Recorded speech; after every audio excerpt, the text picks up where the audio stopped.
Oi, amigo telespectadores, estamos começando com mais um programa Justiça, Direitos e Obrigações. Só lembrando, mandem suas mensagens, mandem seus e-mails, né? Façam suas sugestões de temas, façam suas perguntas, façam suas críticas ao nosso programa. O e-mail é pauladvjuridico@hotmail.com e o telefone 8816 1132. Bom, estava passando aqui pelos corredores, né, dos nossos estúdios, professor Ricardo, professor mestre, né, Ricardo Cavalcante, e resolvi convidá-lo mais uma vez para bater um papo, né, aqui conosco. Professor Ricardo, o nosso programa ele tem como projeto, como objetivo, democratizar o ensino jurídico na nossa região. Levar esse conhecimento para a sociedade local. Qual a importância, né, da sociedade ter acesso a essas informações, as informações desta natureza? Muito bem, muito bom dia, professor Paulo. Eu quero também dizer meu bom dia a todos os telespectadores, dizer que é sempre um prazer vir ao programa e compartilhar dos nossos conhecimentos, levando ao público um pouco de informação. Você está me perguntando algo que, assim, de fato é muito relevante, que é a importância da democratização do ensino jurídico para a sociedade. Eu diria que a importância é total, é absoluta. Por que é total? Porque nós vivemos em um Estado que é democrático de direito, ou seja, nossa vida é regulamentada pelo direito. Nossas obrigações, nossos direitos são todos regulamentados em lei. Então, para que eu seja um cidadão pleno, para que eu seja um cidadão que exerça a cidadania, que possa reivindicar meus direitos, que possa exigir do outro cumprimento de suas obrigações, eu tenho que conhecer o que está na lei. Então, essa é a principal porta de entrada desse tema. Ok. Então, é importante conhecer seus direitos e deveres. Afinal de contas, nós temos inúmeras medidas judiciais que, para ser dado entrada, não precisa nem de advogado, né?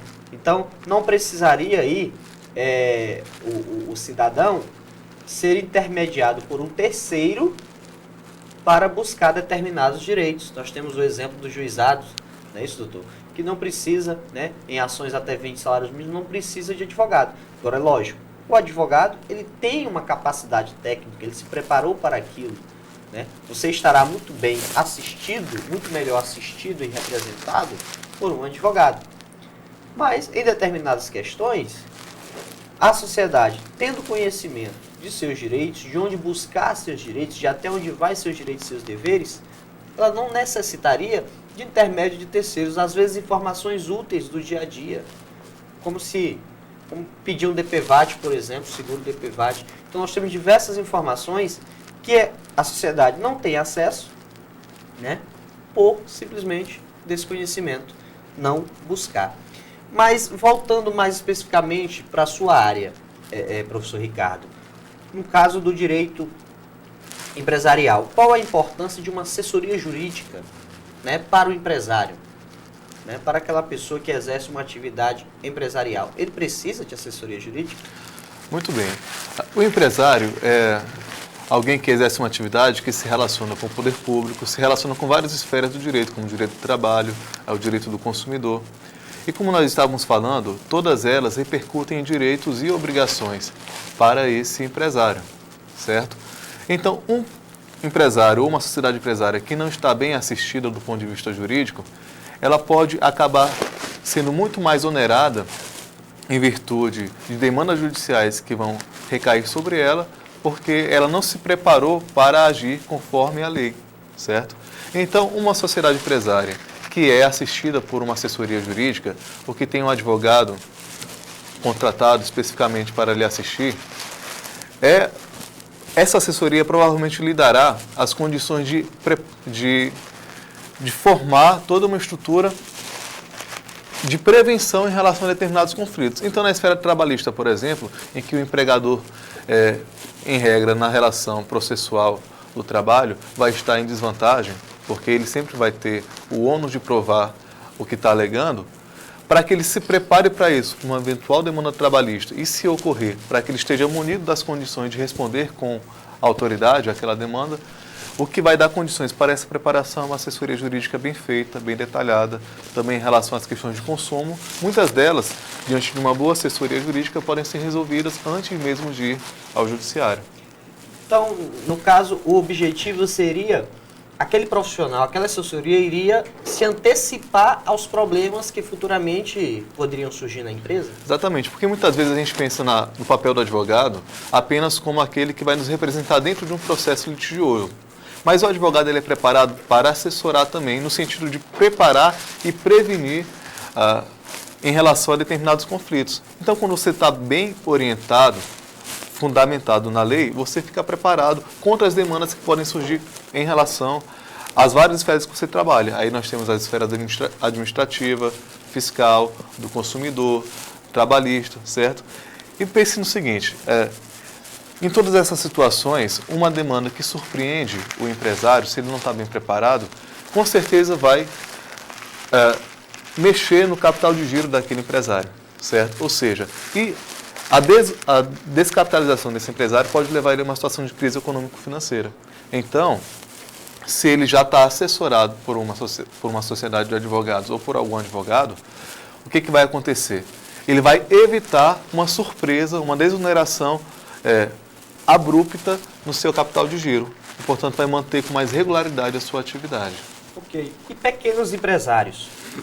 É importante também essa assessoria para pequenos empresários, né, microempreendedores? Sim, é importante a assessoria tanto para os pequenos empresários como para os grandes empresários, porque todos eles estão sujeitos a essas demandas judiciais e todos precisam estar organizados conforme a lei, certo?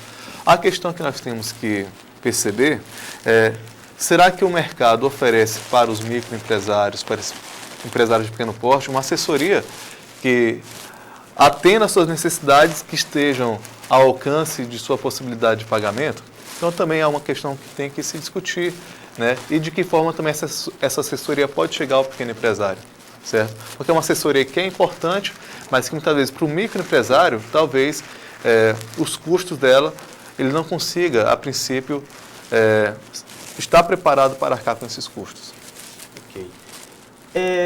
Uma questão, de que forma, né, a sociedade, de um modo geral, ela pode buscar essas informações, essas orientações, seja o empresário no seu ramo de atuação, né, seja a sociedade de um modo geral, de que forma ela pode ter acesso a informações relativas a seus direitos e deveres, né, dos diversos campos aí de atuação do direito.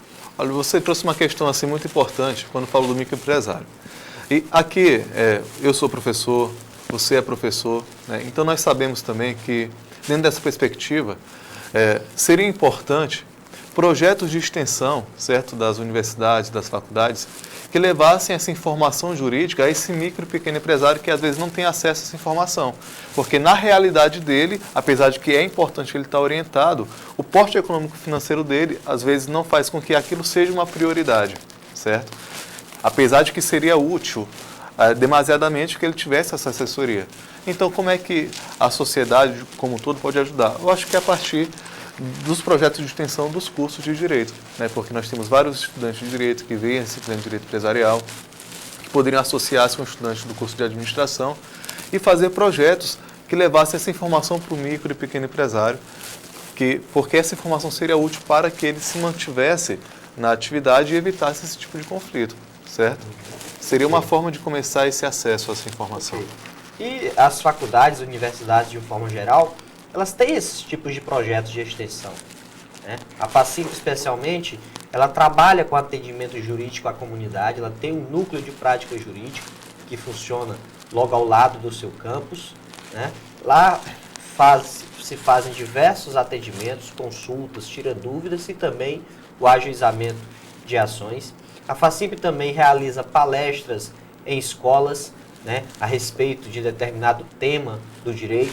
A FACIMP promove, né, o nosso programa, oferece o nosso programa para a sociedade, que também nós entendemos que é uma importante fonte de informação e de conhecimento, certo? Esse é o nosso objetivo, levar informação, levar conhecimento a toda a sociedade local. É por isso que nós precisamos que você nos diga.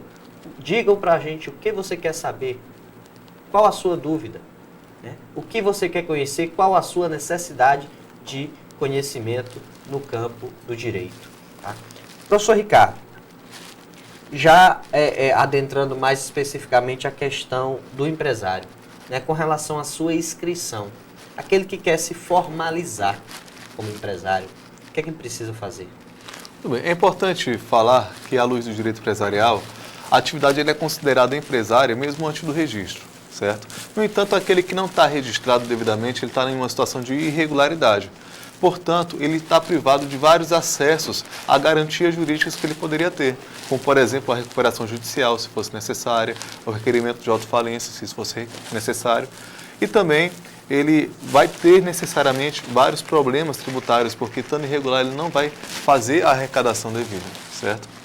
Então, o recomendado de fato é que todo aquele que exerce a atividade, que explora a atividade empresarial, faça o devido registro, o local próprio e adequado para esse registro, para o arquivamento do ato constitutivo, do contrato social, é a junta comercial da sua cidade. Ok.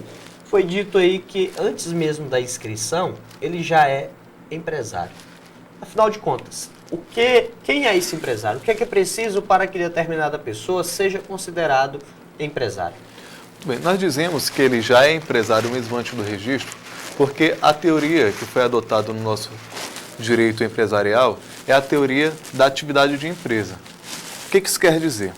Quer dizer que para que se caracterize uma atividade como empresária, o que é determinante, a princípio, não é a inscrição formal ou não é também o tipo de atividade que ele explora exatamente, mas é a forma como a atividade que ele explora está organizada.